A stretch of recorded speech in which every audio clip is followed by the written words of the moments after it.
لو الزوجان كانا يكفلان طفلا وحدث انفصال بينهم، الطفل هيروح لمين؟ والقانون المصري بيقول ايه؟ انت تعرف ان لما الزوجان بيكفلان طفلا بيعيشوا اجمل ايام حياتهم، بيعيشوا في سعادة. ولكن اذا صارت الحياة في اتجاه اخر وحدث انفصال بين الزوجان، هل الكفالة تسقط؟ والطفل هيروح لمين فيهم؟ تعال اوضح لك كل حاجة بشكل مبسط.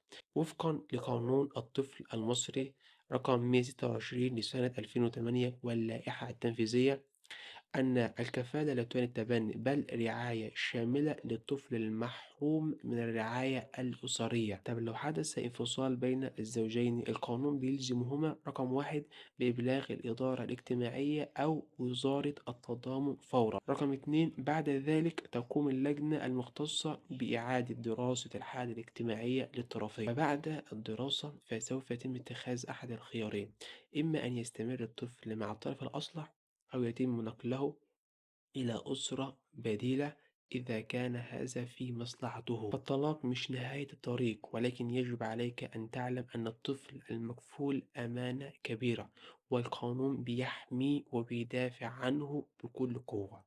وأخيرا كان معكم مروان في معلومات قانونية.